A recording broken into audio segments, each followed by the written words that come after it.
What's going on, folks? TJ Lauerman, a.k.a. That Sports Gamer here with Bullpen Banter, episode 48. I'm joined by my good associate, none other than the OperationSports.com community manager, Millennium OS. Millennium, how's it going? What's going on, TJ? Good to be back. A lot of things to talk about this week. A lot of good, some not so good, too. The good, the bad, and the ugly, as we call it? I'm all for that. The good, bad, and the ugly. I like that. We got the good, we got the bad. We don't have the ugly. Snaggle J's not with that tonight. Oh, that was so mean. Don't clip that and let him see that. That's too funny, though. But yeah, lots of stuff happened. It's been a busy bee week for MLB The Show. Had the roster update, the new event, Advantage Hitters. Did you even check out this Advantage Hitters event? I've checked it out. I haven't played any yet. I did set up a lineup for it just out of my guys. I'm way behind on Diamond Dynasty. I think everyone knows that, but I've been doing the research needed to make sure that I can give good advice on it. I like the event. I like the idea. I'm really hoping we do something with like advantage pitchers. I'm guessing that's going to be something, especially with the fact that it's been a rough week for the show in general. I think it's been, I mean, obviously it's been a rough couple of months, but I think offense is the last thing we need to see the show right now. I think we need to start seeing some defense and some pitching somehow or another. And I think that's coming. I do believe that's coming. I don't think they're done tweaking gameplay yet. We're already on patch 107 after today. I don't think it's going to end there. I think we're very quickly going to get to patch 108, 109. Yeah, I think there's a lot of stuff coming. I actually really liked this event. The only thing that I wish they would do more of is keep the team overalls lower. Again, this event is based on all your hitters have to be right-handed hitters. All your pitchers have to be left-handed pitchers. Right. And your team overall is limited to 90 overall. Which, I mean, that's going to let a lot of those big diamonds in there and stuff, which obviously, people earn those cards. They want to use them.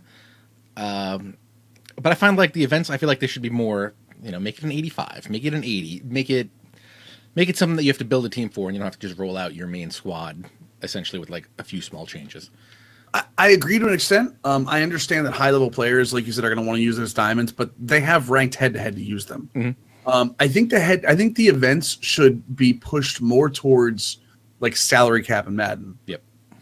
Where it should be where you have to be smart with what you pick. A 90 overall, I don't think you have to be. I don't think you have to be so great, like a great team builder to keep it at a 90 overall. I think events should fully be, like you said, 85 overall. Let's keep it on silvers, because by doing this 90 overall, you are now lowering the value of those cards you said you were going to keep the value up of, and it's not even June yet. So, yeah, we're still in May, and there's some cards out there that we'll talk about tonight that are pretty beastly for May. I've actually been getting a lot of tweets. A lot of people send me like their matchup screens before the game. I've been seeing a lot of teams that are like full diamonds and all high diamonds. Not like, oh, this guy's got a couple 91s and a couple high golds, but teams that are just like fully stacked 95 diamonds and above. Well, there's also a matchmaking issue right now that I think we should bring to light. Is that only in the event, or is that in everything? It's only in the event. So if you go ahead and if you are in the event and you're at a cumulative win and back out and come back in, your matchmaking resets, even though your win count doesn't. So you'll get to face the lower tier guys that are just getting into the event. That being said, they know about it. I can confirm that Sony knows about it and are working on fixing that. I don't know how much longer the event goes. I think this is a recent bug. Yeah, this event ends on Wednesday. Welcome, JD. Gotcha. I know they were working on that, and I know they're working on it not happening again. But that's again not a good look in a game. Not a good look for a game that's had a lot of not a good looks recently. Mm-hmm. So. But yeah, I like the rewards in this. There's a 93 Andrew Miller, I believe, is if you get the 12 straight wins. Yeah, the cumulative, yeah. Is Harmon Killebrew is 9 wins or 12? Yes, or 9 wins? 9 wins and 12 wins, I believe it is, for streak wins. And then cumulative is the 89 breakout Joe Carter and the Tony Perez, I believe it's an Impact veteran. or is it a breakout card? It is. I just had it on the screen. I'm sorry. And I think there are still people looking for those breakout cards to complete that mission. So, like every time you see a breakout for a reward, it means a little bit more than it probably should at its current level. So I think people are still going after those breakout cards. Yeah, he's a breakout, and the Tony Perez is a Impact veteran. Oh, okay, there you go. So that Joe Carter breakout, even if you don't think you'll get to those street cards for the Harmon Killebrew or the Andrew Miller, I mean, I would absolutely still go after the cumulative Joe Carter card. Yeah, and the Harmon Killebrew is also breakout.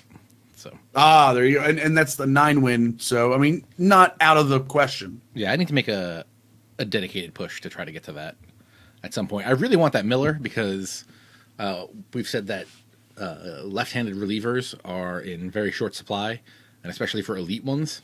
So I think that 93 Miller might be a really nice card. One elite ones that don't get affected by True. Inside Edge. That's another big thing is that All-Star Andrew Miller won't be. Mm-hmm. So it's going to be just as good all the time. I actually haven't looked. So Zach Britton shouldn't be getting hit with anything because he's hurt. Right. I haven't checked how Chapman and Miller's are for the season. You know about the flashback? No, they're what their Inside Edge has been for the regular season for those guys. If they've been getting pulled down or not. I mean, I do. And just in comparison to the 96 Miller, forgot Chapman's hurt too. So yeah, you got a lot of options for guys that aren't going to be getting messed around. So the flashback Miller, that's the reward, has a little bit more clutch, has not as much control, but break is the same. Like so does the 99 break on the slider, 95 break on the two-seamer. He's still a 2-speed pitcher, but I think people that are fans of Miller don't have a problem. He's a 2-speed pitcher and essentially is throwing. Mm-hmm. I mean, you could say the two-seamer with that break is a sinker at this point. And the nice part about this one, last time I checked, it was about 100,000 stubs less than the Live Series one. Yes, correct. So they're very comparable. I'm not sure. I know that the Cleveland one gets you part of their collection, but they're very comparable in terms of what they do. Even the 4-seamer has better control. Or I'm sorry, it doesn't have as good a control. I apologize for that. It's a 74 control, 76 break, so you're a little worse control on the 4-seamer, but with analog pitching, I think this takes that 96 out of the question. Yeah. How's analog pitching working out for you? I love analog pitching. Like I said, especially for when I'm playing online, even when I play franchise sometimes, when I just want to get back on my game, analog pitching is far and away, obviously, the best pitching to use if you're worried about user control. Mm-hmm. So I'm starting to use classic more when I play franchise against the computer just to have a more ratings-based pitching system. But analog is, without question, far and away the best pitching to use head-to-head. So Interesting. So those are some nice new cards. I like the event. There's some guys that you can get that are super cheap, like Martin Prado, Kelly Johnson. These guys have like 95, 99 contact versus lefties, and they cost 30 stubs or something. So right. There's players that you can go out there and get. There's some good silver lefty relievers, but your mileage may vary, so be very careful when you're doing that. Do like a Brett Cecil, those kind of guys. Yeah, get a Brett Cecil. Ryan Buckner's all right, but I still think you got to pitch out of the stretch with him because his windup is just too slow. I don't think it is. Like ever since they changed it, I hadn't had a problem using him. And I actually have him in my franchise in my second-year franchise as a reliever. I haven't had a problem pitching with him in terms of the speed. I don't think it's that much slower. Now, when he was broken, when he was using his windup instead of his stretch, that's different. Mm-hmm. But I don't think it's that bad. Yeah, I was facing a guy with the reward Francisco Liriano. Even he has really slow windup. So I think I stole with like a guy with like 75 or 80 speed, and he was getting in there with like no problem. Yeah, that's definitely a Liriano thing. A couple of suggestions from the chat. Snake Doctor says the rookie Billy Wagner, definitely pretty good. There's also a rookie Chapman, if I'm not mistaken. Yes, I think he's pretty expensive. Rookie Chapman. Yeah, he's really expensive. I think he was part of a. Was he BR? No. I think came out on a set. Yeah, I think he was a set reward last time. Matt Foley says, Brett Cecil, Rivero and Watson, Tony Watson, also a good one. I think one of the other ones, Felipe Rivero, there's another lefty that's in that same vein. I know who you're talking about. Hard throwing lefty. Give me 1 second. I know Diekman. Diekman's a favorite of a lot of people. I don't think Diekman is as effective this year as he was last year. I know. Doolittle, Sean Doolittle's definitely one of the ones that I like a lot too. Yeah, I like Buckner because even though he's usually on a negative IE boost, it's usually like -5. So that's just making his 99 and 94, which is for hits and I think it's hits and strikeouts, which I think that's still better than anybody else is going to have. So, Liberatore, Adam Liberatore, that's the one. That's what I was thinking of. Also, Will Smith is not terrible. Xavier Cedeno, I think I was using him at some point. He's pretty good. He's got a lot of break on his curveball, but then he's got 2 fastballs, so that's not really that great. Right. Ali Perez, always a beast. I've always been a fan of Ali Perez. I loved it when they put the flashback Ali Perez. I thought that was too late last year. That Brad Hand, by the way, is sneaky good. I know a lot of people will overlook him in terms of being a bronze because a lot of people have better lefty relievers now. But that 79 Brad Hand is not bad. 79 Brad Hand. He's the in relief pitcher. Maybe I don't have him. That might be the problem. I literally saw him on your screen. There he is. He was on your screen right there. We go. Yeah. Marlins jersey, but Padres card. Correct. Gotcha. He's actually very good in my out of the park Padres franchise as well. So I should have known he was on the Padres. Yeah, those are some guys. If you need a catcher, I believe the Dale Murphy is. Ooh, he might have been on the ticket counter yesterday. I think he's got 95 contact versus lefties. He also has 78 speed for a catcher, which you're not going to find too often. So I'd highly recommend picking him up. The other thing that's very important to remember with this event is that rating mod. A lot of people say, hey, I have this really great team, and I'm facing off against these higher rated guys because I've got like 150 rating mod. Well, that's one of the reasons is because you guys, if you throw a bunch of 89s or like golds out there for this game, while you may have an advantage in terms of the players, you may come up against better players. So I would definitely keep an eye on your rating mod when you're doing this if you're worried about running into the pitching rebels of the world. Right. Yep. Yeah. So this event's cool. Go check it out. Go try to get yourself a Harmon Killebrew or an Andrew Miller. Hopefully that Andrew Miller's price stays low. I think I might try to get him once I sell this Miguel Cabrera that I pulled, unless I go after Kyle Rickman Jr. One of those is probably the next play. Next up, let's talk about this roster update that came out. Just a couple guys I want to touch on. As you always know, you can go to daddyleagues.com /DD. That'll bring you straight to the Diamond Dynasty page, and you can click on Attribute Changes for MLB The Show 17. We had a couple cards make some jumps. The big one was Craig Kimbrell went from gold to diamond. As you can see here, they even break down some of his stuff. This only shows like his main stuff, so I didn't check like the velocity on pitches or anything past the first pitch. But got a +1 to his home runs per 9. But the big thing was he got +14 to his walks per 9. So he's going to be far more accurate for you. Which I think is one of the I think it's one of the reasons people fell out of love with him last year too. Mm-hmm. Was that in a closing role you got to have a little bit more control than you do in the middle relief, and I just think that Kimbrell was a little too erratic last year. He wasn't as good last year in real life as he was this year either. But yeah, I think the other thing you want to keep an eye out for in these is so McCullers just went gold. We know about that, right? Yep. The Correa card got a +2, so now it's firmly in that middle gold. If he keeps that pace up in a couple months, I mean, he might be going higher. I think the one thing that a lot of people were upset about was Zach Greinke getting a +1 bump instead of the +2 up to diamond. I think a lot of people were cashing in on Greinke going diamond. Yeah, the McCullers one, it was a +4 to his hits per 9 and a +6 to his walks per 9. So that's pretty good. Now his hits per 9 is up to 74. Still not that great, but that gives him a lot of room to breathe. And so, I mean, if he does good for the rest of the season, he could potentially get up to a diamond. The other one that jumped from silver to gold was Greg Holland. He got +5 Ks per 9 and +3 walks per 9 to jump from an 84, I believe it was an 84, right? Yeah, 84 to 87. Greg Holland was one of those guys I really liked last year because he was a free agent, so that his price was never that high. But he was like a very effective relief pitcher for me last year. And this year he's just kind of wilding out. So right, he's got a chance to keep going up. And I think Trevor Rosenthal, another recent upgrade in the bullpen for St. Louis. I think he has the opportunity to possibly go gold at some point, and we're talking down the road because a +3 to his overall is pretty significant. Without having a rating, without having a position change to actually go into closing pitcher. Yep.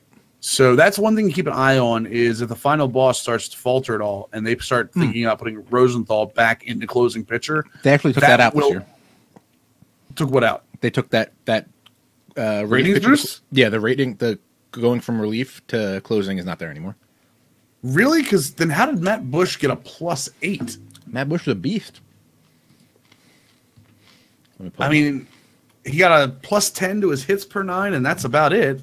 Like a +10 to his hits per 9, a +10 to his walks per 9, but like, oh, they upped his velo. They big time upped his velo. He went from 87 to 99. Gotcha. Okay, I see where that is. Okay, I sit there and look at that Matt Bush. I was like, wait a second. There's no way he went up a +8, just on ratings alone. Yeah. Yeah, they took that out this year because I guess it was probably messing with a lot of stuff last year because there would be a lot of guys that would jump from silver to gold and gold to silver like that. Mm-hmm. So they probably took that out just to stop all the market going crazy every time that happened. Like gotcha. remember how who was it? Remember how Yoenis Cespedes' price changed like drastically when he went from center field to left field? But that was like a legit change. So I wonder if because relief and closer is kind of the same position, they didn't want to have that tinkering with so many guys this year. I kind of want them to get rid of the closing pitcher position and just make everybody relievers, especially for franchise mode. I understand where the problem would be is that now this is for franchise mode. It doesn't really affect online, but like I'd really like them to see whoever the best reliever is gets a chance at closing instead of the guys that have closing pitcher. Because if you don't have closing pitcher on your name, you don't close. Period. Right. And so there's no way to really move into that spot. I wonder if they could do something like what Madden does, where like kick return isn't a real stat, but it just kind of shows where you're going to be on the depth chart for kick return. So maybe they could do something with that, or maybe do it. Madden also changes positions. Remember too, like their AI coaches change positions on players at the end of every season. Right. Maybe we could have something like that where a guy could say, "Hey, you're the closer now," and actually assign him that position when they move him over. Right. Yeah, I just know that kick return thing doesn't mean anything that's in Madden. Right. That's just a depth chart thing. So I guess you could, theoretically, if you were in franchise, you could just go in and boost a guy's kick return up and make him that, but... Maybe. Yeah, maybe they do it based on clutch or something, but I don't know if... Yeah, I guess clutch would probably be... But that's only runners on base, right? Or is that it's late innings and runners on base? It's supposed to be late innings. I don't know that it actually has an effect on late innings. Yeah. Maybe they add a new thing, like where in the game he goes, something like that. But now you're talking about roster update. What are some of the new cards that came out with this roster update? Boom, boom. Lots of new cards. Actually, no new cards came out Friday. They came out a little earlier. Actually, there was a John Mackey, but we don't need to talk about him. A bunch of new cards came out on Tuesday. This, I believe, was the 16th. Okay. We got that hot new Tony Gwynn that you're going to get for finishing in World Series this year, or for this season. Yep. What's it called? Cove? Is Cove this? Season Cove, yes. Season Cove. Kind of a beast. 99 contact versus righties, 98 contact versus lefties, 88 speed, 86 fielding, solid arm strength with a 90, 86 arm accuracy. Kind of a beast card. I feel like you can't go wrong. I think Gwynn this year is like the Starling Marte from last year. Mm-hmm. And don't get me wrong, I think they're very similar players in real life as well, minus the steroids. But I think Gwyn, like any one of those Gwyns, the gold, the silver rookie, all of them are just excellent cards to put in right field. And this is no different. This thing is an absolute beast in the field, absolute beast on the base paths, a contact monster, and even this one has what the others don't, has a little pop against righties too. Mm-hmm. I mean, anytime you're looking at 99, 98, 99 for contact vision, that's phenomenal. He really doesn't. The weak point of his game is power, but if you're getting the Gwyn, you're not getting him for power. So, absolute monster. He's a lot like the Ichiro from last year as well. Correct. The 86 Gwyn, I believe you get from the, I believe that's the Padres team epic.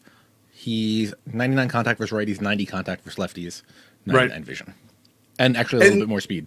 And the other thing with the Gwyn is that I feel like he uses the contact swing a lot better too. Like if you get down to 2 strikes and you start using contact swing with him, I feel like you get more of those Texas leaguers into the outfield that drop. So I would suggest.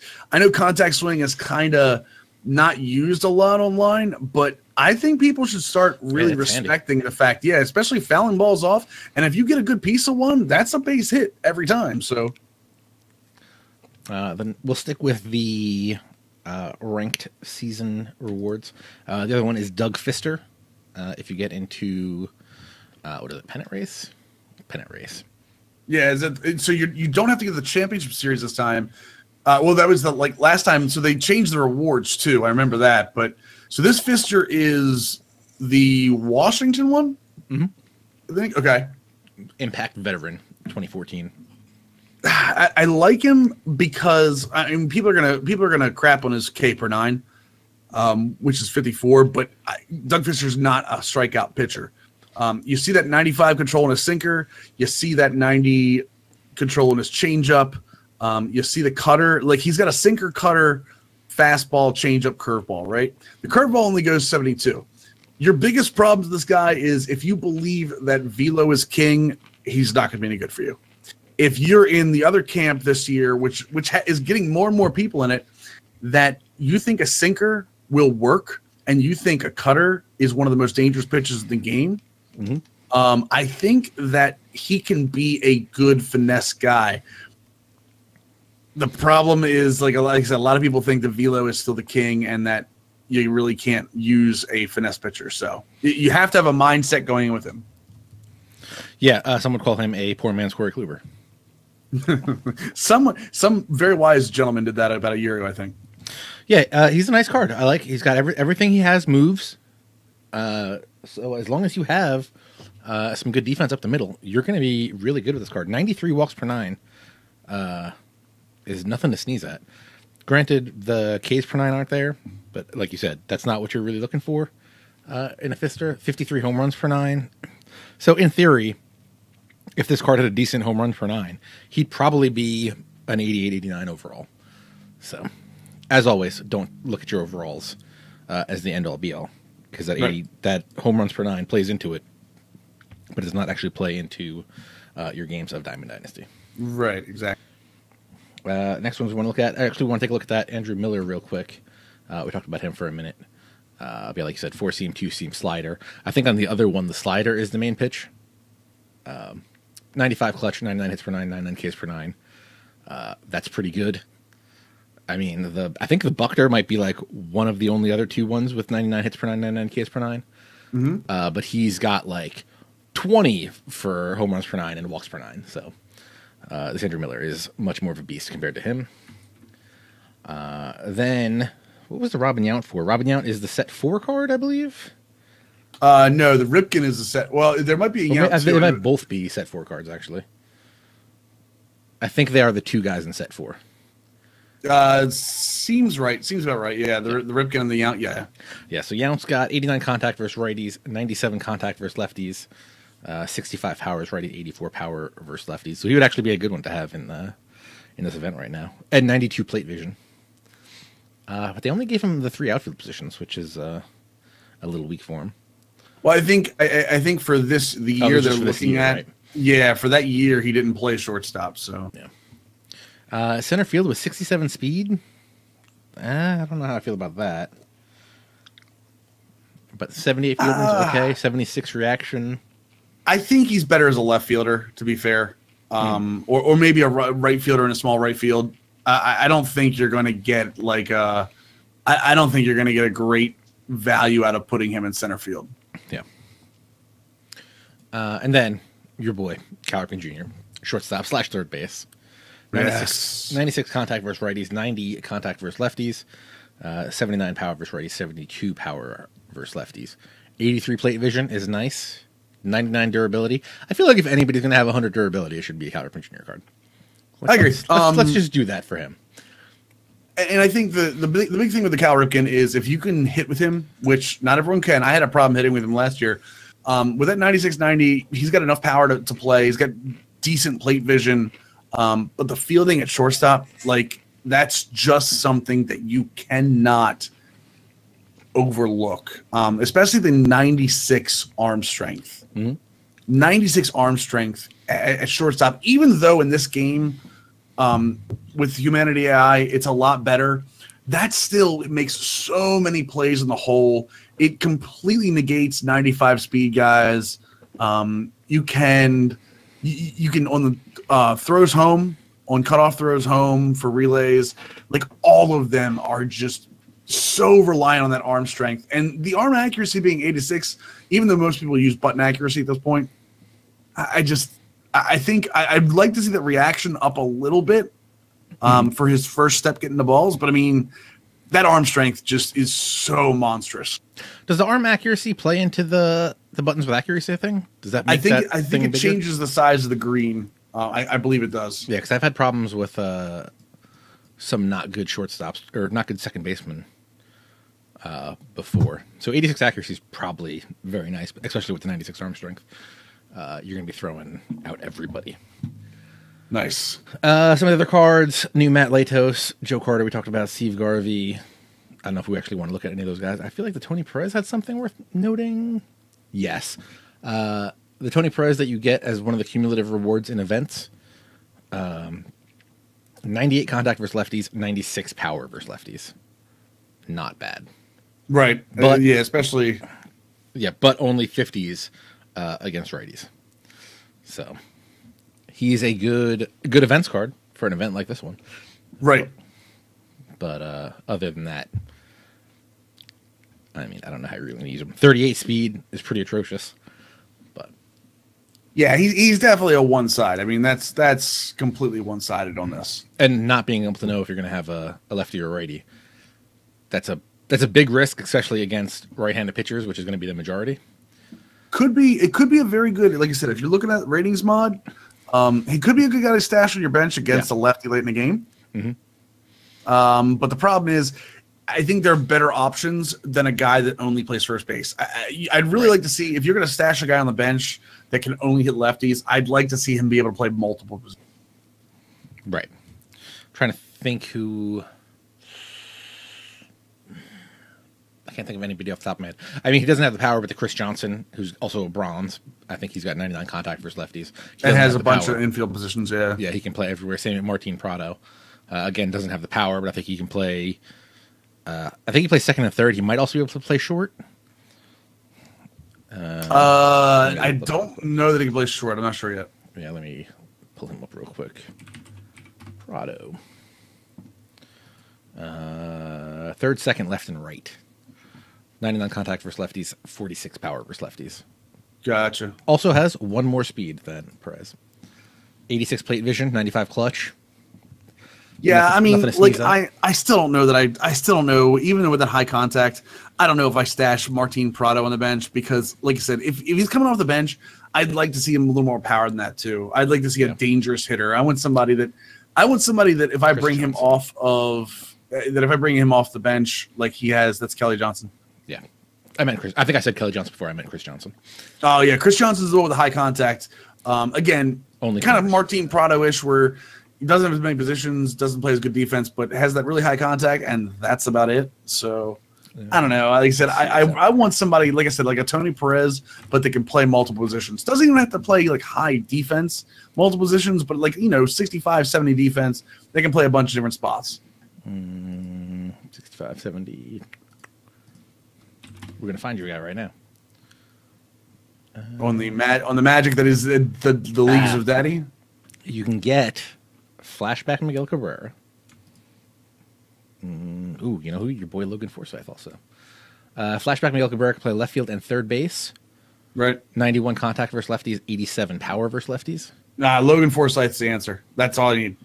83, 87, 65 speed, can play second, first, and third. Yep, Logan Forsythe's my answer. I Logan Forsythe. Yeah, breakout Logan Forsythe. 83, 87. I'm perfectly fine with that. Can play anywhere in the infield for me, and play it decently with a 72 fielding. I'm perfectly fine with Logan Forsythe being that answers. Hold on, let me check out the IE boosts are like. Rarely gets against lefties. I was going to say Ryan Zimmerman can play first, third, and left. He's got 85 contact, 84 power versus lefties. Yeah, I guess I don't mind Ryan Zimmerman. Especially with the ability to go to left field, but and I think he has good IE boosts against righties, but that's just bringing him up to like okay against righties. Right. That is the one thing I'd worry about with Zimmerman, though, is the ability to, keep his inside edge boost. Right. Yeah, and he doesn't really get it versus lefties, so right. That's not a big thing for him. I believe it was. FSU 214 in the chat would like to see the Matt Latos and get our opinions on it. This Latos card, which I mean obviously isn't this Latos card, but the same card art from last year. Yeah. I was a fan of that card. Like, he's got good, I won't say good, he's got decent velo. He's at 5 pitches. He's got the 3 speed tiers that we talk about. You know, not great break on anything but the slider, but pretty good control around, you know, all the way around. Here's my question. How do you get a 91 when none of your stuff's in the 90s? But you get a bunch of that stuff together, like the hits over 9 and the K over 9. Plus, he's got a high stamina. 88 is one of the higher staminas in terms of some of the other players. The BB over 9 at 73 helps. You know, having the velo being up around 94 for his 4-seamer. Like, he's got a bunch of stuff that just works together. So he's all right. I don't think I like his windup. Yeah, that's the other thing too, guys. Is like, and that brings up a great point. Is like, you only can, if you don't like a wind-up or a stance, that can completely overtake all of these ratings. It's, as TJ has said before, try them out in Road to the Show. You know, make a character in Road to the Show with the same wind-up or the same batting stance, and play that for a little while and see if you enjoy that. And if you do, and if you can get used to that, then great. But if you can't get used to a wind-up, or if you can't get used to a stance and it bothers you, it will get into your head during a game. The card might not be for you. I cannot play with Mike Trout. There you go. Every time I've had him, cannot play with him. I don't know if it's it must be a swing, because I just can't make good contact with him. I don't know what it is. Same with, I had a real big problem with Troy Tulowitzki going into last year. I think somewhere around like August or September, it finally clicked with me how to hit with Tulo. And that was after a long time trying to grind out the, was it doubles with the rookie that you needed? Like 50 doubles to go from the rookie to the 99? Something like that. Yeah, it was like 115 doubles, something like that, I think, wasn't it? Something ridiculous. That took me forever because I could not hit with him.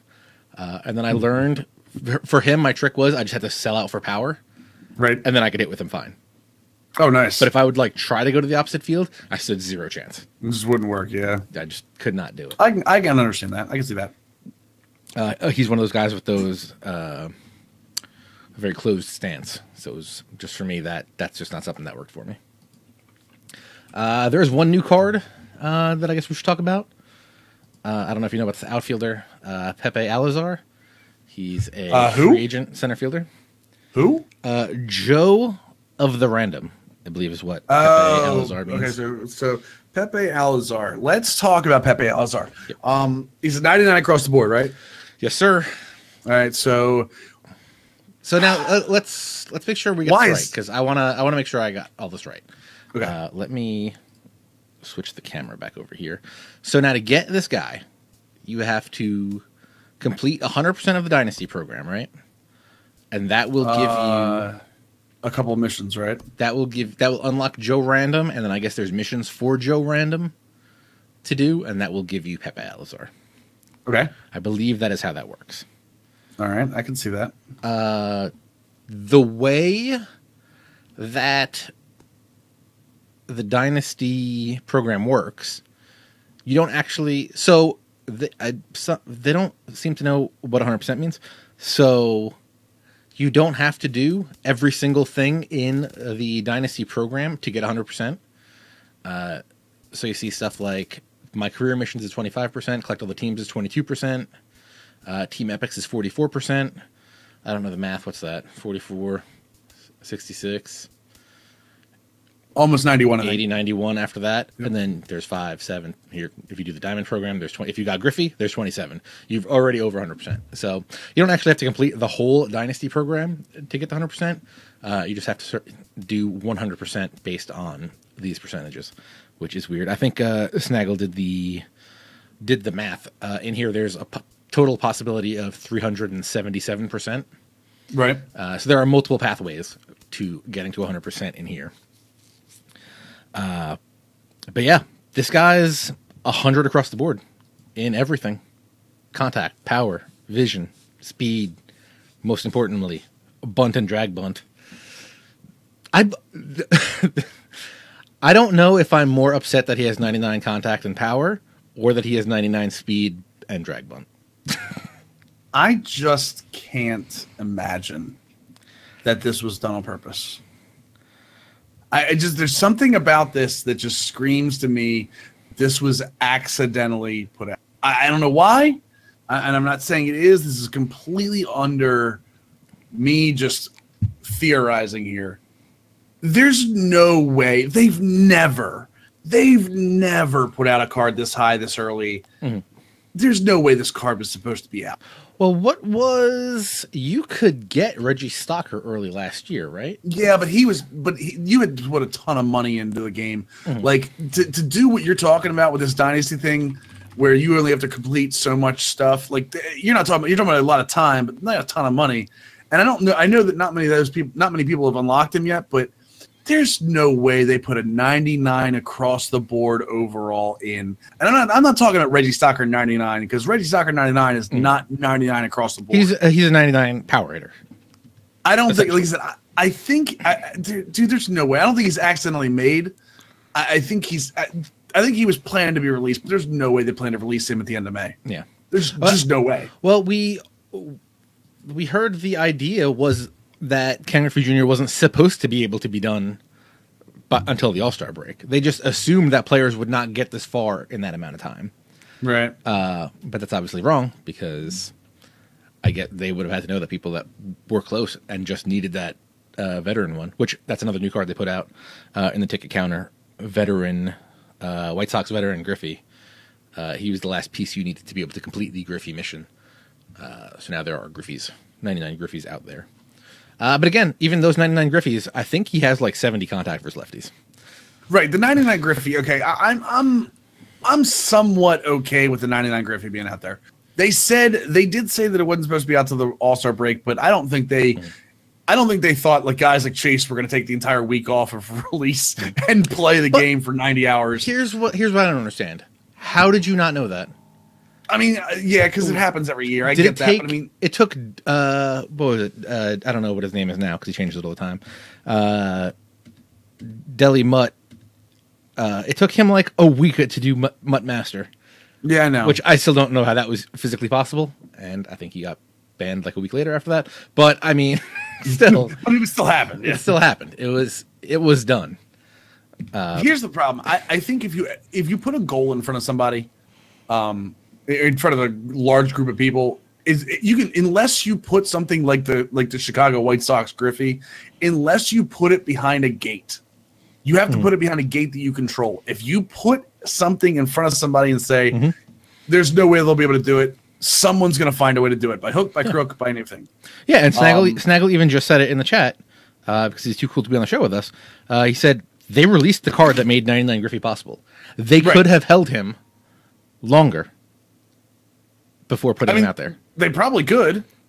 Yeah. But I think the other part of this is that you had a bunch of people with saying, "Hey, when are you releasing it?"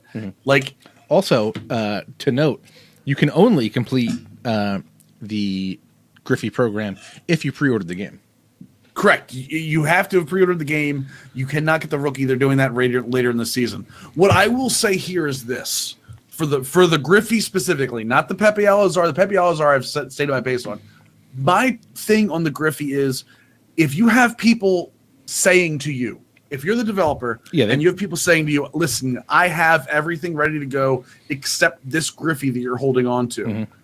At some point, you have to say to yourself, listen, I need to reward these guys. These guys are hardcore beyond hardcore. They have put the time in. They have put the money in. You know what? I think it's about time that we reward those guys. I'm okay with that because those guys put a ton of time into that for that. So the guys that already had the Griffey ready to go, that's fine. I know they said that you're not going to be able to release them until the All-Star break, but I mean, how long are you going to hold that gate? You're really going to hold that gate another 2 months? And don't forget, they also made it easier to do the Griffey a couple weeks ago when they took away the game limitation on that one mission. Yeah, the game limitation. I agree with that. I don't know that I would want to see that taken away. I know why they did it because it was becoming insanely hard to do it during ranked seasons. But yeah, they also I don't like the way they do that stuff. Like when a deadline's 11 games, it's not 11 games with this player. It's just 11 games. So it doesn't matter if you play Conquest or if you play versus CPU or a mode that stat doesn't even count for. That was kind of a problem. So I'm happy they took that away. Yeah, I don't know, dude. Like it bothers me a little bit. That I would have loved to see out, this, but which one, the Griffey or the Pepe? The Pepe bothers me a lot. Mm-hmm. Like the Pepe bothers me more than anything because that completely unbalances the game for anybody that gets him. Yep. And apparently he's in BR right now, but I don't know if that's supposed to be like that. I think that might have been. I'm not 100% sure. I think that might have been fixed. Okay. I don't know that for sure, but I will say, like I said, the Griffey thing, I was upset at the Griffey. I think I even tweeted about it. I said, it's kind of weird that you guys said like All-Star break, but again, you have guys that did a ton of work to get him, so I'm perfectly fine with that. Yeah. Yeah. While I feel like this Pepe is just pretty much ridiculous. If it would have come out like around the World Series with like some crazy thing attached to it, I mean, probably by the World Series, most people will have 100% of that diamond mission or of that dynasty program complete. Then maybe do it, but I feel like right now that's a lot to put out there right now. Yeah, I agree. This is the kind of card you put out in, October, right after the World Series, to bring people right back into it. It's what Madden does. Madden puts those 99 cards out after the Super Bowl because that's when you want to bring people back into it. That's when didn't the Moss come out after the Super Bowl? Am I mistaken on that? I believe that is correct. Or did it come out with the Pro Bowl stuff? So whatever it was, whatever it was, like. I told you, there's no way that Alazar card was supposed to be out. The Griffey card, they completely controlled, and they're they're rewarding people that did the work. There's no way that Alazar card had any business coming out. So yeah, I've seen the people online are saying if you see Joe Random up at the plate, just plunk them so that they don't. Oh, Madden question in the chat says that it wasn't fixed. He popped up. Alazar popped up for a BR run for him earlier tonight. Yeah, someone sent me a video also of him popping up. So. There you go. Yeah, and Red Sox has got a good point. I mean, we bitched about the servers for how long? These guys that put in this Griffey work put it in with the servers being bad. So you really have to think about that too. Now, I wonder if they're going to make a pitcher version of Pepe Alazar. You may remember Leon Sandcastle played all the positions. So I wonder if they will do... I almost forgot about the Leon Sandcastle thing. Mm-hmm. They did too, right? Didn't they also do a Jerry Rice fake name thing? Or am I crazy? I think there was a commercial for the Jerry Rice thing. I don't think that they did that. Maybe they didn't. But they definitely had Leon Sandcastle like everywhere. Yeah, there was definitely Leon Sandcastle.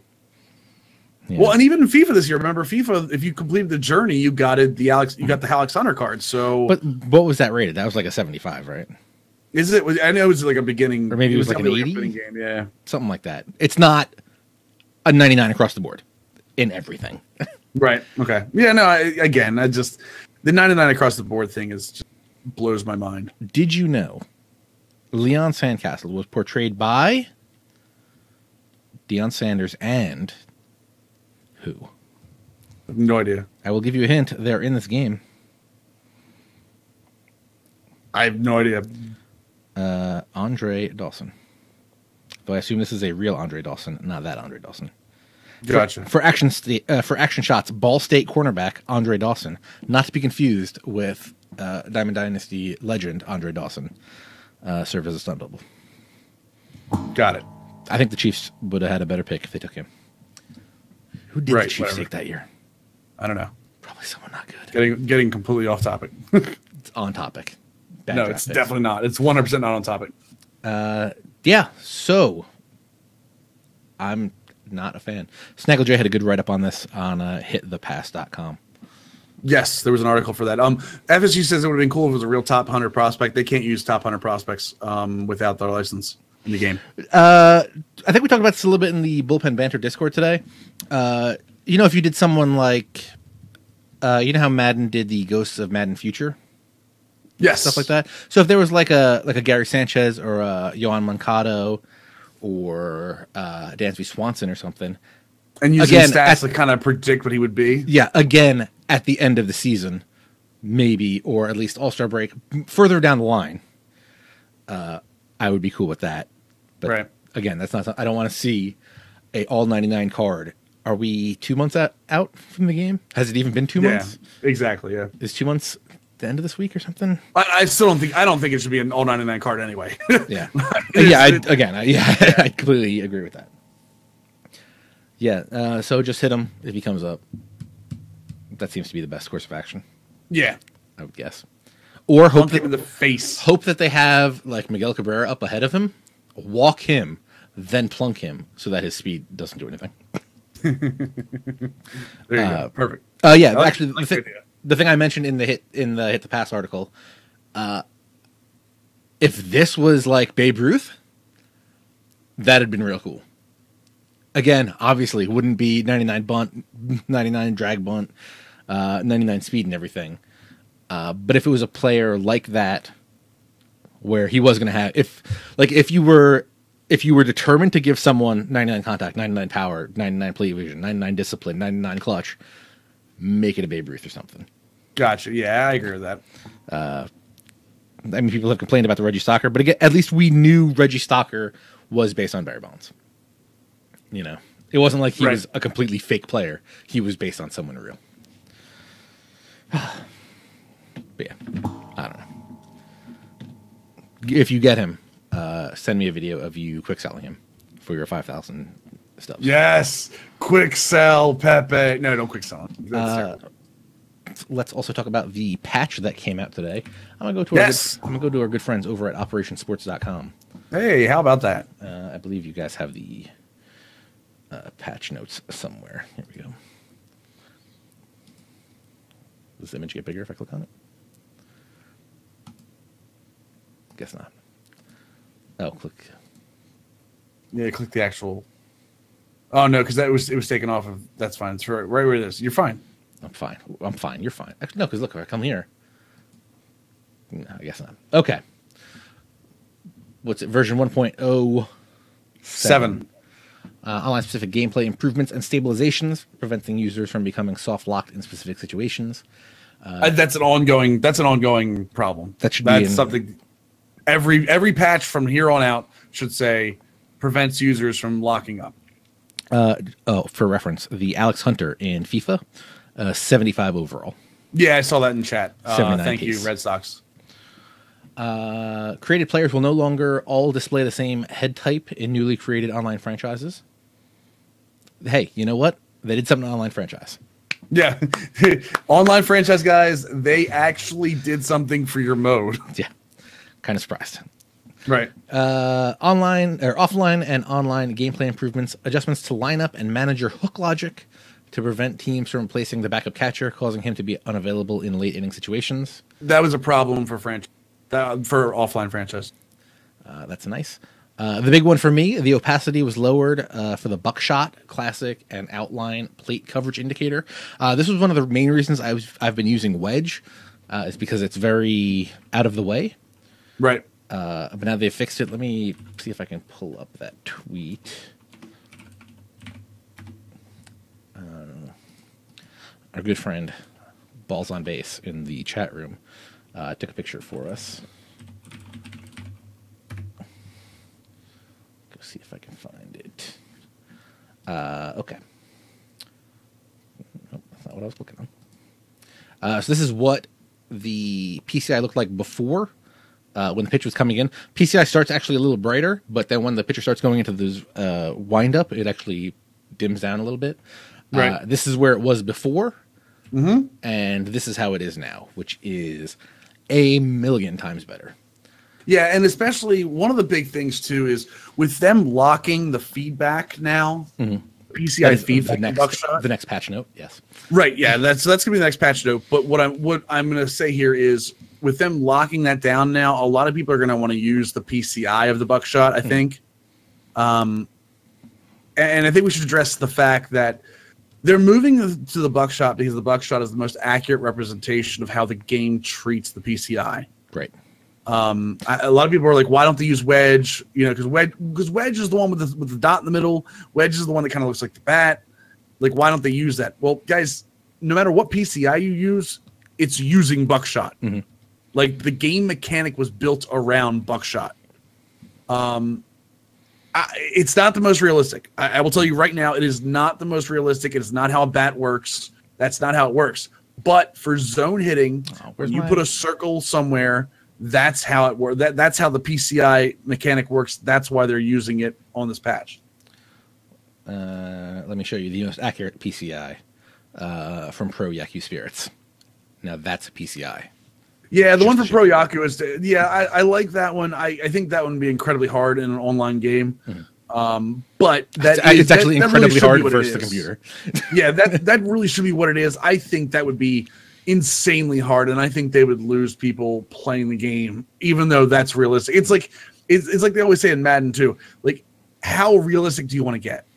Do you want to get it real? So do you want to get so realistic to where you can't even play the game, or do you want it to be still a video game with some realism to it? Yeah, that's why I kind of go with the wedge. I also feel like you could kind of do what the PYS does, but I mean, obviously, you don't have to make it the exact size of a baseball bat. You know, if a guy has good contact, make it like the like that red wiffle ball bat we all had back in the day. Yeah, the big. I like what you're talking about. The big boom. Yeah, just make it like that. If they have big contact. Actually, the thing I really like about PYS is that you can see the power versus the contact. Right. I think that's actually really cool. Yeah, when you switch, you can actually see it switch instead of like in the show where it switches when the pitch is thrown. Yeah, I think when you hit the square to go to power swing in that, I think it might actually just become a circle. That's the sweet spot. I have to remember. It's been a while. I don't think I've played in a couple years. That actually might be something I do this week, is hook up the PlayStation 4 or PlayStation 3 and dive back into that. But yeah, like you said, feedback's always going to use the PCI for buckshot now. Yes. Which, again, I think it's good for the reason that it's going to make everybody see the same thing. Is buckshot 100% accurate? No. None of them are. Would the better fix overall be some way for them to figure out to make the PCI, what we see of the opponent and what we see of ours, be 100% accurate? Yes. That would be the ideal solution. They can't do that yet, so this is the next best thing for us. You don't use the PCI, right? You just have it turned off? I mean, I use it, but it's turned off. Like, I don't see it. Yeah, I feel like this should get people to start using the buckshot, like as you said. But yeah, before, when the opacity was where it was, like trying to see a high pitch from zoom or from offset zoom and stuff, or strikeout camera, you were literally just looking through like a yellow piece of paper trying to pick up a pitch. Yeah, it's tough. It is definitely tough to be able to with the PCI as thick as it was very tough for people to do that. I understand that. Yeah, and that's like the 100% the reason why I went to wedge, because it was just the two edges, the extreme edges, and the dot, and that was it. Right. So this is a lot better for me. Also, various UI and OSD improvements, including fixed specific situations where the universal profile and nameplates or icons would unlock incorrectly or not unlock at all. I don't know if this is new to this patch or if it was last patch. In franchise mode, I was playing franchise mode earlier. I played 2 games. I started noticing some of the OSDs come up on the bottom now, like the actual stat screens. So I'm guessing you'll see that. I don't know if that's specific to broadcast presentation, which is what I use, or if you can actually just get that in the hybrid. I'm too lazy to think. What's OSD stand for? On-screen display. Gotcha. Yeah. Makes sense. It's anytime you have an image on screen that gives like stats. It's something that's not part of gameplay. So yeah. Balls of Base is the same thing. He had an issue where it said it was diamond rank even though he was gold. Yeah, he's not even good, let alone gold. I mean, come on. Yeah. let's not put him in even more disadvantage, right? Yeah. So some miscellaneous things, starter hook tuning when 6th inning or earlier. I mean, I guess that makes sense. Sure. I also guess that goes along with the other thing. What did they say? What was the other thing? Wasn't there something else about hooking? Adjustments to the lineup and manager hook logic. I guess that's also that's because they had more issues with like a closer coming out, and that's all franchise and CPU hook. That's nothing for online, but there was problems with the CPU taking pictures out too quickly. Yeah. Now the manager hook slider is also more sensitive, and our favorite fix of all, various other minor bugs and adjustments made throughout the game. Which means anything goes. It's been a pretty busy week from LB. Can't lie. Again, like I think it's take 2 steps forward, 1 step back with a lot of stuff they're doing. Mm-hmm. I think it's getting better. I think they're in the right direction. I just think they trip over their own feet once in a while. And I think the issue is Diamond Dynasty has so much going on right now that I don't think it's too big, but they're still getting used to the size and the amount of updates they're doing. Because remember, last year, it was 1 update a week on Friday and just move on from that. Yep. And it was nowhere near the amount of programs and everything. So I think this is I hate to say this because they're a professional game developer. I think this is them, getting their feet wet in a full-fledged card collecting mode, finally. Yeah. You want to dip into the Bullpen Banter mailbag real quick? Yes. Bring up the mailbag. Don't forget, guys, you can send your stuff into the mailbag by going to the Bullpen Banter Discord. !BB Discord in the chat. We'll bring up the link. And we have a room. Where's our AOL? You've got mail. We should probably get that. You got the stream thing. Put that on a button. I was thinking about getting that stream deck. Doesn't work with XSplit yet, though.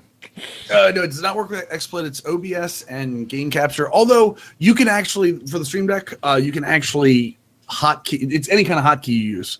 So if you have hotkeys in XSplit, you can actually just set up the stream deck to do that. Oh, true. Also, didn't think about that. Let's see. I know we got some good ones. I think my guy Snake Doctor, who is in the room, has or is getting one or has one. Very excited. He was very excited to get his set up. So if he's in the chat, let me know how that's going, dude. Trying to find the good ones. Question from B. Hazelwood. What would you rather eat? Breakfast burritos for every meal or summer sausage in the winter? I don't know what a summer sausage is. Breakfast burritos every meal. I'm a big time breakfast burrito fan. I love having the extra salsa in there. I don't need summer sausage. Like I don't need it in my life. I need breakfast burritos in my life. Duckett M. Would you rather play with a budget team with a low rating mod or a super team with a high one? I would rather play. If I had the team that I wanted, I would probably still budget a little bit. I would want the diamonds that I know that I need. Like if I had the Cal, I would use the Cal. Yeah. But I wouldn't use like the Buddy Bell. I feel like that 82 Jackie Robinson, that's going to be my second baseman for a long time. That's going to keep the mod rating low, and he is a beast just because he's at the wrong position. Yep. Trying to think who else. I also have the Salty Murphy combo. They're both 84 and 83, I think, respectively. So they're keeping it down. Does the mod rating take into effect the IE boost? I guess it has to, right? I think so. Yeah, I think the mod rating takes into effect whatever your overalls are at the time. Yeah. Trying to think who else would be good. I know, like, Joe Panic has really good contact numbers. He's a 79, I think, at second base. I feel like there's not a ton of great second basemen other than, like, that Jackie Robinson. Even, I feel like, I have Dozier. I feel like he's always on a negative. So there's definitely places that you can save that mod rating without giving too much up. For what it's worth, I changed my line. Vinegar says, for what it's worth, he changed his mod rating lower about 50 points, and he's noticed a huge difference. So it is a thing. So make sure. Yeah, I mean, it definitely is a thing. I know. Someone was saying earlier in chat that it wasn't. It 100% does affect who you match up with. Mm-hmm. It's not 100% because obviously the longer you sit your matchup screen, the better chance you have of getting a higher guy. But it 100% does affect your rating, just your starting rating. From Bells on Base. Do you think the post-game rewards should be much better for playing on the highest difficulty? They don't have the... It is. Is that it is. Percentage thing still there? It doesn't show, but you do. If you play on Legend or Hall of Fame difficulty, you have a better chance at higher rewards post-game. Yeah, it's not that great. I mean, for like the Diamond, it's not that great. Oh, there you go. Yeah, it's winner breakdown. There you go. Those winner breakdown choices are the same across. Well, not head to head. Head to head's different. But if you play the computer on any of those modes, Conquest and everything, those percentages are what you have. Mm-hmm. It's not a huge thing. Like it's still like 1% for Legend, isn't it? Or less than 1%. You go from 0.1. Your box is covering it, so yeah. Duck my head. Hold on. Take that out. No, I don't think it needs to be higher balls and base. Yeah. I honestly don't. I don't think it needs to be higher. I think it's very good. Like if you're on Legend, you lose any ability to get common.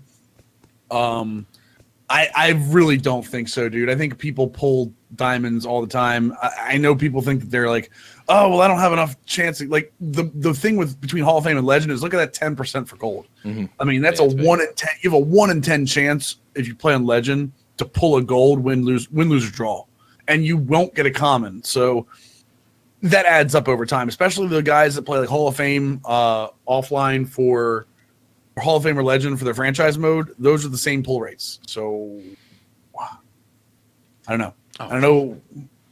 I should start playing more Hall of Fame. Playing more Legend franchise. Yeah, but balls and base equipment's part of that, dude. And that's just the way that is. I don't think there's any reason because otherwise people would just grind against a computer and have no reason to play head to head. Who says there's a reason to play head to head right now? I'm not saying there is. I'm just saying. Like people would be like, hey, if I want a whole diamond lineup, I just grind against the diamond. I make no mistakes. I am a huge versus the CPU guy. When I play Diamond Dynasty, it's mostly how I play, but it's still a head-to-head mode. I've actually gotten 2 gold post-game rewards this year. Players. I agree. I agree. The Legend computer is better than most of the people. Better than a lot of the people playing online. I won't say most, but definitely. Red Sox wants to talk about esports. Nope. Never until later. I think are we gonna do a Presser podcast about that? I think. Well, we kind of talked about Madden on the Presser podcast this past one. It was myself, Pasta, and Rich Christian. Never talking these new people. Yeah, I've never heard of we talked. We talked a little MLB, but it was mostly just what kind of esports would look like with MLB. Pasta and I have differing opinions on it, both very valid, but I just don't know the best way to make MLB into an esport. The answer is a home run derby. No, you can't do it. Why not? That'd be pretty dope. There's no pitching. Hey, man. Dude, everything you know. I don't play defense in Madden. Everything you know of. Excuse me. Everything you know of esports you know for a fact it wouldn't work. I know. I need to play. I reinstalled League of Legends. Nice. So if anybody wants to holler at me, you can add me on there. That's Sports Gamer. Balls on base. Let's go. Little Trista tree line action. Let me be the volley bear. Do my thing. Start eating guys. Eating guys with my my E. Beast bite. You lost everything. I have no idea what you're talking about right now. Dude, bite on E. So strong. Strong. Q's a flip. Dubs a scream that scares guys. And they what in God's name are you talking about right now? Come on, balls. Let's play. That sounds weird. Anything else?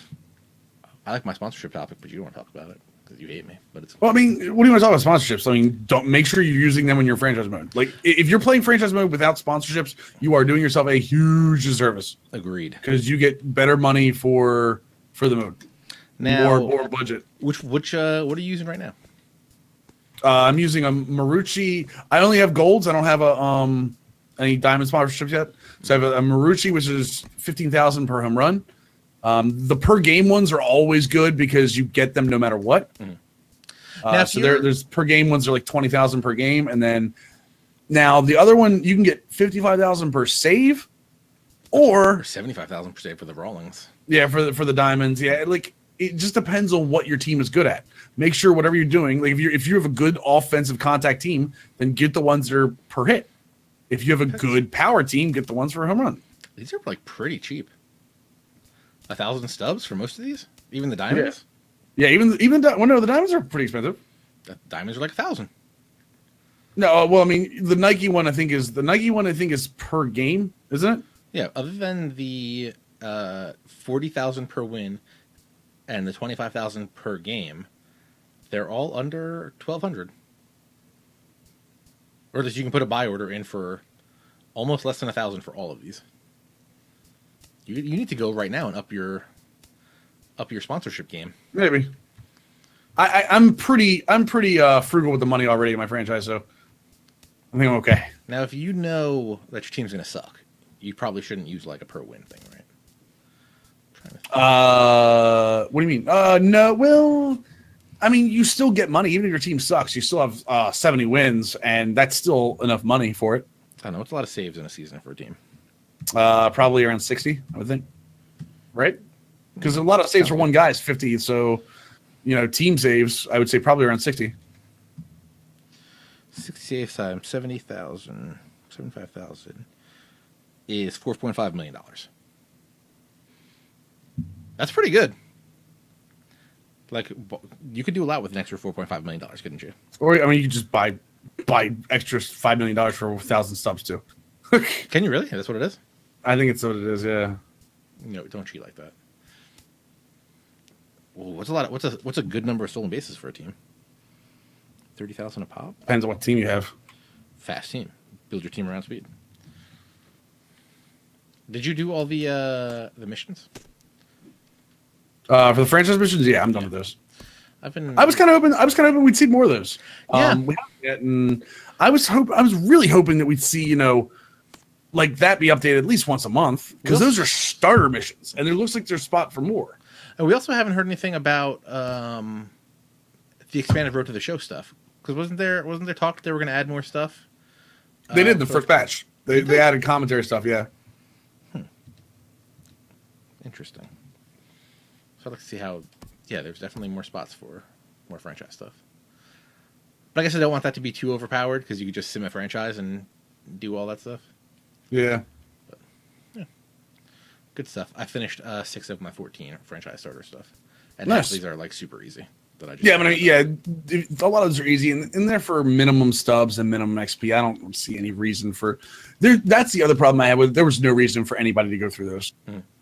Tim said no more franchise missions in the works. Oh well, thanks for the franchise. Well, hey, you got your franchise missions as well. Yeah, I mean, there really is no reason to go through them. They're not worth hardly anything. Yeah. All right. Well, I feel like that kind of wraps up all the topics we had. Not seeing any more questions in the chat. All right, we covered everything. Pepe, Alazar, Griffey program is able to be done. Kimbrel's a diamond. You did mention Trevor Rosenthal. Yes. as a good investment. I think I have about 20 of him. He's a good buy. Your other, do you want to talk about your other investment? The one that threw got like a perfect save last night. Yeah. Yeah. Well, let's talk about him. So your other investment is, in your mind, Brad Brock, who is now closing games for the Orioles. Was perfect last night, as you said. He blew 2 though, right? Blew 2 saves now. I think he blew 2 saves. The other thing you have to watch out with him though is so Michael Givens is right there on his and Darren O'Day both will get saves. Buck is not going to Brock 1-on-1 for that closing position. So the issue is he might not become a closer for Diamond Dynasty. He already is. What? He's already been moved to the closer role in Diamond Dynasty. Has he? Yeah. Nice. Yeah. Well, he might not get we might not get the upgrade then. So yeah, my Red Sox. And the other tip that I will give, and if you follow Paul Sporer, you should be P Sporer 24 on Twitch. 24, yeah. Yep, he does weekly reviews of cards on Wednesdays, or weekly reviews of updates that might be happening on Wednesdays, and his subs get big time for that. He will give you better updates on what to go with for those, but by Wednesday, you're already. That's the thing. So if you're looking to sell, like you have 106 you have 106 Brocks, right? My Red Sox. Well, guess how many other people have? So start looking on Thursdays when the price climbs. That's the biggest tip I have with the market is Thursday's the best time to sell. The best time to buy is over the weekend, even on Fridays when people are buying pack. Yeah. Also, the roster updates are locked Wednesday, tested Thursday, and they roll out Friday. Yes. So stats that happen on Wednesday, like that's why I really thought Brad Brock was going to get that bump. Even though he blew that save on Wednesday, it didn't count. Right. For that roster update. So that's another thing to note. So if a guy hits 3 home runs on Wednesday night, don't think he's going to get a power update on that Friday because it's just not going to happen. Anything else? I'm good. All right, I think that's going to wrap it up for tonight's episode. Should I give the business to Balls on Base after this? Old school. Bullpen Banter. Keeping it short. Keep it tight. I mean, we don't have that other guy holding us down. Freeloader. Freeloader. No, I'm kidding. Makes the show move as slow as maple syrup, as they say. Yeah, we'll be mixing it up a little bit. Some of them will be TJ and Snaggle. Some of them might even be me and Snaggle, depending on how we go. We're just trying to mix up the show a little bit. Yeah, we need more franchise talk, but nobody wants to talk about franchise. And what do you want to talk about? I don't know. Is franchise good? Yeah, franchise is very good. And as I've said many times over, I feel like the game plays differently offline than it is online. And that shows in franchise mode. So yeah, I think that's the problem with franchise talk is you have to have a franchise going on in front of you, and you have to talk about the players going through like the draft. We've had a bunch of drafts over the on the OS channel. The drafting is one of the most fun things in franchise mode, other than winning. Going to the going to the playoffs. But dude, some of the picks you can get out of these freaking drafts is amazing. Nothing better than a 94 potential guy in like the 5th round. So now, are the drafts random every season? What do you mean? You have randomized people that come out in the drafts, yes. But is there any way to know that in your game this guy's gonna be there, and in someone else's game? No. Those are randomized, and good for them because I hate scouting tools that come out. Yeah, I remember Madden. They would have the next 30 years scouted out, where you would know who's going to be good in every draft, and even if they're not ranked good, they're actually the superstar dev guys and stuff. So that's nice, right? Maybe next week we'll talk about guys that surprises you by becoming good. How far are you into these things? That gold Ollie Perez looks nice. He's good. He's real good. You know who's not good? Phil Hughes. Also, Yu Darvish. The flashback gold Brad Brock Grand, he's pretty good. I do want to get that Brad Brock. I probably should need him. That friggin' splitter he got. Hulse of the Nation. See, Edmondson knows we've got a catcher in the Brewers franchise named Hulse, and I could ask my chat who he is, and half my chat would know what his name is. Hulse. It's kind of cool. Yeah, Ryan Hulse. Yep, he's a catcher we drafted. Yeah, I did that a couple years ago where I drafted a bunch of. I think I simmed 10 years into the future or something like that, and then played it from there. That's actually one of the cool things to do. Like for franchise mode in any game is sim like the first year or two, get those draft picks on you, and then you truly have your fantasy franchise to go with. Or just fantasy draft. You get fantasy draft too. Yeah, you fantasy draft them too.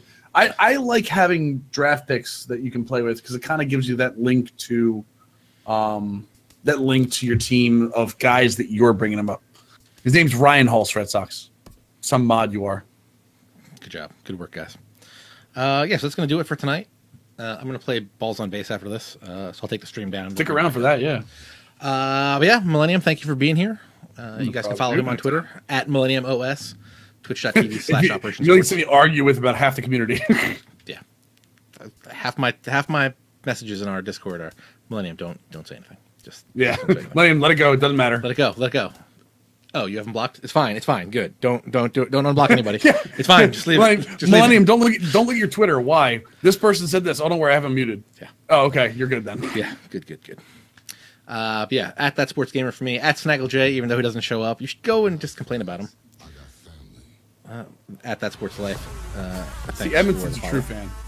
I don't know why. My Streamlabs overlay thing isn't working out right. Thanks for the follow, That Sports Life. But I do have the Fast and Furious line up there now when they follow the channel. Oh, nice. Yeah, because we don't have friends here at Bullpen Banter. We have family. Pen pals, right? Also the pen pals. Pen pals are family. They're not friends. I would never consider any of you a friend. Family, though. Definitely. Someone on Twitter tried to steal our pen pals. Our pen pal name. No. The Jet Pens website uses pen pal in their YouTube thing. No, but it was the Biloxi Shuckers stole Bullpen Banter.